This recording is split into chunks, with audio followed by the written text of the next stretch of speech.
মানে রিসেন্টলি বাইকারদের উপর যে রকম একটা অত্যাচার শুরু করছে বাংলাদেশ সরকার, এখন খালি সারপ্রাইজ আর সারপ্রাইজ। আসলে অত্যাচার না, এটা হইতেছে আপনার বাইকারদের প্রতি ওনাদের ভালোবাসা, বুঝছেন?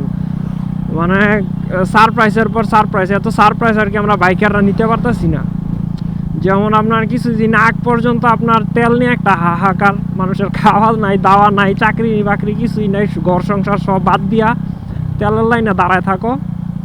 নতুন সারপ্রাইজ হইতেছে আপনার বাইকের উপর কর, বুঝছেন? আপনি বাইক চালান আর না চালান, আপনার বাইকে কর দিতে হইব বছরে, বুঝছেন? যদি আপনার একটা বাইক থাকে আপনার এটা কর দেওয়া বাধ্যতামূলক।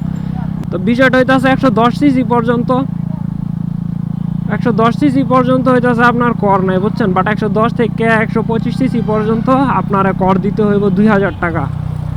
তারপর 125 থেকে 165 পর্যন্ত আপনার দিতে হবে বছরে 5000 টাকা, এবং 165-র উপরে ওগুলো হইতেছে 10,000 টাকা। তো কর দিতে দিতে আসলে মানে কি বলবো আর, বাইকের এমনি বাইকের যে মেনটেনেন্স খরচ, তারপর আবার আপনার কাগজপত্র করতে গেলে রোড ট্যাক্স, তো ওইসব কথা পরে আইতাছি। বাট এত খরচ দিয়া বাইক চালানোটা মানে ওনারা আসলে নিরুৎসাহিত করতেছে নাকি কি করতেছে, আর ওনারা মানে কোন বিবেকে কোন বুদ্ধি এই সকল ডিসিশন নিতেছে ওনারাই ভালো জানে। তো বাইকের উপর আবার আলাদাভাবে ট্যাক্স নেওয়ার এটা কি প্রয়োজন পড়লো এটা আমি মনে করি না, যেহেতু আমরা অলরেডি বাইকের কিন্তু ট্যাক্স দিয়েই রাস্তায় নামাই। হ্যাঁ, ধাপে ধাপে অনেকবারই ট্যাক্স দেওয়া পরে শুধুমাত্র এই যে বাইকটা চালানোর জন্য। এখন কিভাবে ধাপে ধাপে ট্যাক্স দেওয়া পরে ওই জিনিসটা দেখেন, কারণ আপনার যখন বাইকটা আমাদের দেশে তো বাইক উৎপাদন হয় না, হ্যাঁ, আমার বাইরের দেশে থেকে বাইক ইম্পোর্ট করতে হয়। তো যারা ইম্পোর্ট করে তারা কিন্তু ট্যাক্স দিয়ে ইম্পোর্ট করে। আপনারা জাস্ট একটু গুগল করলেই দেখতে পারবেন যে বাইকের উপর কত % করে ট্যাক্স আরোপ করে রাখছে অলরেডি সরকার। তো যারা মানে বাইকের যে সকল কোম্পানিগুলো বাইক বাইরের দেশ থেকে ইম্পোর্ট করে আমাদের জন্য, তারা কিন্তু ট্যাক্স দিয়েই ঢুকায়। হ্যাঁ, তো ওনাদের লেবার খরচ আরও অন্যান্য অ্যাড মার্কেটিংয়ের সকল কথা বাদ দিলাম, জাস্ট ওনাদের ইম্পোর্ট ট্যাক্সটাই ধরলাম। তো ওই ট্যাক্সটা সংযুক্ত করার পরে কিন্তু ওনারা বাইকের যে বিক্রয় মূল্য, ওই বিক্রয় মূল্যটা নির্ধারণ করে। হ্যাঁ, তারপরে কিন্তু আমরা ওই দামে কিনি। সাপোজ ধরেন একটা বাইক, ওনারা বাইকের জেনুইন দাম হইতেছে 1 লাখ টাকা, ওনাদের ইম্পোর্ট ট্যাক্স মুক্স দিয়া বাইকের দাম পড়ে গেল 2 লাখ টাকা।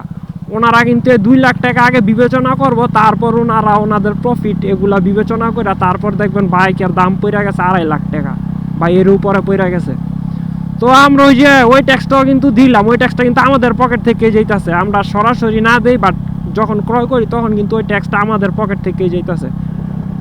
এখন দ্বিতীয়ত হইতেছে আবার যখন আমরা এই বাইকের কাগজপত্র করতে যাই, হ্যাঁ, তখন কিন্তু আমরা একটা হিউজ পরিমাণ ট্যাক্স 2 বছরের জন্য, 10 বছরের জন্য, যেমন আমার এটা আমি 10 বছরের জন্য করে রাখছি, আমার পাগলা কুত্তায় কামড়াইছিল, বুঝছেন? তো 10 বছরের জন্য যখন করছিলাম তখন আমার ট্যাক্স দিতে হয়েছে। ট্যাক্স মানে যত আনুষঙ্গিক খরচপাতি আছে ট্যাক্স ইনক্লুডেড, আমার অলমোস্ট আপনার 28,000 টাকা খরচ পড়ছে। আর শোরুম থেকে যেহেতু করাইছে ওনাদের আবার ওই যে চা পানি নাস্তার লেগে এগুলোর লেগে মানে সর্বমোট আমার 30,000 টাকা খরচ পড়ছে। আমি 10 বছরের জন্য একবারও করাইছি, চিন্তা ছিল লং টাইম ইউজ করবো, হ্যাঁ, বাট অনেকে 2 বছরের করে। তো ওই জায়গায় কিন্তু আপনার এই ট্যাক্সটা সরকার পাইতেছে, রোড ট্যাক্স আর কি যেটারে বলে, ট্যাক্স টোকেন দেখবেন আপনাদের একটা ট্যাক্স টোকেন দেয়। তো ওই ক্ষেত্রেও আমরা ট্যাক্স দিতেছি, যখন বাইকটা ক্রয় করতেছে তখনও ট্যাক্স দিতেছি। ইভেন আপনি যখন লাইসেন্স করবেন তখন বিআরটিএ থেকেও একটা কমিশন পাইব। তো ওই জায়গায় আমরা ট্যাক্স দিতেছি, আসলে ধাপে ধাপে 3 জায়গায় ট্যাক্স দিলাম। তারপর আবার আমরা যখন একটু 19-20 করি রাস্তায়, হ্যাঁ, তখন আমাদের ঠাস করে দেয় একটা মামলা। যেমন এই যে মিশুক, তারপর ব্যাটারি চালিত রিক্সা, অন্যান্য গাড়ি মনে করেন উড়া দূরা যায়, ওদের রাস্তায় কোনো ট্যাক্স দেওয়া লাগে না, কিছু দেওয়া লাগে না, বাট আমরা ট্যাক্স দিমু, সব কিছু দিমু, তারপরও নিরাপত্তা পাইতাম না। আর রিসেন্টলি এই যে এখন আবার নতুন আরেক বোঝা চাপাইতেছে বাইকারদের উপর, বাৎসরিক ট্যাক্স, বুঝছেন? তা আসলে কোন মাথা মোটারা এই সকল জিনিস চিন্তা করে, মানে একটা এটা তো ট্যাক্স মানে তো আয়কর, বুঝুন না? তো মানে এত ধাপে ধাপে এতবার ট্যাক্স দেওয়ার পর আবার নতুন করে ট্যাক্স, মানে বুঝতেছি না ওনারা মানে বাইকারদের পারতেছে না, রক্ত চুষা ধরে ধরে আর রক্তগুলা চুষে খায়।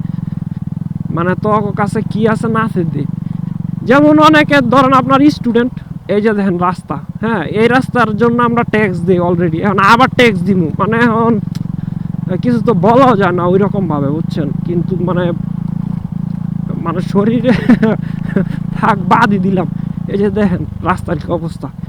এই রাস্তায় রাইড করার জন্য আমরা রোড ট্যাক্স দিই, তারপরে আমাদের গাড়ি রাস্তায় নামে। হ্যাঁ, তো এটা নিয়ে আর কিছু বলার নাই। এখন কারা এই সকল কি বুঝা, কি খাইয়া এই সকল ডিসিশন নেয় ওনারা এই জানে, আল্লাহ ভালো জানে।